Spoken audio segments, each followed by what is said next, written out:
नमस्कार दोस्तों, मैं राहुल एक बार फिर से आप सभी का हार्दिक अभिनंदन करता हूं। दोस्तों, आज मैं आपको बताऊंगा भगवान विष्णु के परम भक्त की कथा कि नंद से कैसे बने देवर्षि नारद। पर इससे पहले दोस्तों, अगर आपने हमारा चैनल सब्सक्राइब नहीं किया है तो प्लीज़ कर लो दोस्तों, क्योंकि ये बिल्कुल निःशुल्क है, बिल्कुल फ्री है दोस्तों। इसके लिए आपको कोई भी चार्ज या शुल्क नहीं देना होता दोस्तों। तो अगर अभी तक आपने हमारा चैनल सब्सक्राइब नहीं किया है तो प्लीज़ कर लो दोस्तों। आइए दोस्तों, मैं आपको सुनाता हूँ ये रोचक कथा।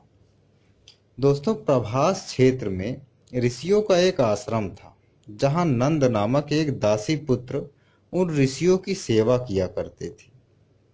दोस्तों, आश्रम में निवास करने वाले समस्त ऋषि नंद के सेवा भाव एवं निष्ठा से प्रसन्न थे तथा नंद को अपने पुत्र के ही समान मानते थे। नंद भी उनके लिए अपना सर्वस्व न्यौछावर करने के लिए सदैव तत्पर रहते थे। धीरे धीरे नंद का आश्रम में रहते हुए वैदिक वातावरण और उनकी सेवा भाव से समस्त पाप नष्ट होने लगा। उसका चित्त शुद्ध और पवित्र हो गया तथा वह भगवान की लीलाओं के गुणगान में व्यस्त रहने लगा। कुछ समय बाद ऋषियों ने आश्रम छोड़कर नए स्थान पर जाने का निश्चय किया।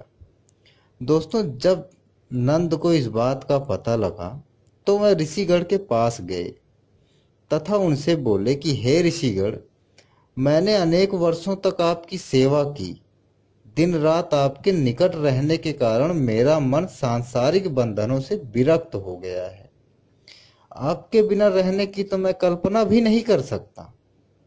अतः आप मुझे भी अपने साथ ले चलें। उसकी प्रेम भरी विनती सुनकर ऋषि बोले कि हम भी तुमसे पृथक नहीं होना चाहते, परंतु इस संसार में तुम अकेले नहीं हो। तुम अपनी माता का एकमात्र सहारा हो। संन्यास ग्रहण करने के लिए तुम्हें उन्हें त्याग करना पड़ेगा जो तुम्हें नहीं करना चाहिए।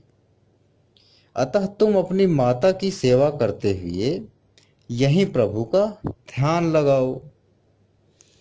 दोस्तों, एक दिन वन में सूखी लकड़ी बीनते समय नंद की माता को एक सांप ने डस लिया। दोस्तों, सांप के डसने की वजह से नंद की माता काल का ग्रास बन गई। अब नंद बिल्कुल अकेला हो चुका था। दोस्तों, नंद एक ऊंचे पर्वत पर गया तथा उसने भगवान विष्णु के चरणों में ध्यान लगाना शुरू कर दिया। उन्हें ऐसा करते हुए अनेक वर्ष बीत गए। अंततः भगवान विष्णु साक्षात नंद के सामने प्रकट हुए तथा उनसे वरदान मांगने के लिए कहा। दोस्तों, नंद भगवान विष्णु से बोले कि मैं आपके दुर्लभ दर्शन पाकर कृतार्थ हो गया व मेरे मन में कोई सांसारिक इच्छा शेष नहीं रह गई है। मैं इसी तरह आपका ध्यान करते हुए आपके रूप को प्राप्त करना चाहता हूँ। दोस्तों, भगवान विष्णु बोले कि मैं तुम्हारी निस्वार्थ सेवा भक्ति से बहुत प्रसन्न हुआ हूँ। तुम जैसा कोई भक्त आज तक न हुआ है और न होगा। अतः मैं तुम्हें वरदान देता हूँ कि तुम अगले जन्म में तीनों लोकों में मेरे परम भक्त के रूप में प्रसिद्ध होगे। मेरे प्रति तुम्हारी निस्वार्थ भक्ति तुम्हें सदा के लिए अमर कर देगी।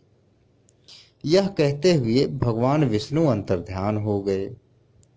तत्पश्चात नंद ने ब्रह्मचर्य व्रत का संकल्प लिया तथा भगवान विष्णु की महिमा का गुणगान करते हुए पृथ्वी में भ्रमण करने लगे तथा उनका समय व्यतीत होता रहा।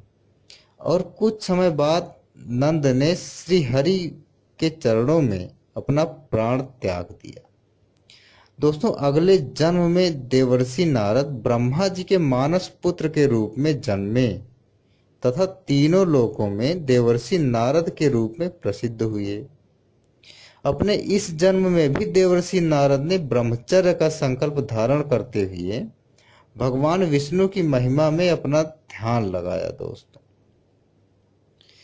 दोस्तों, ये कहानी थी देवर्षि नारद के पूर्व जन्म की।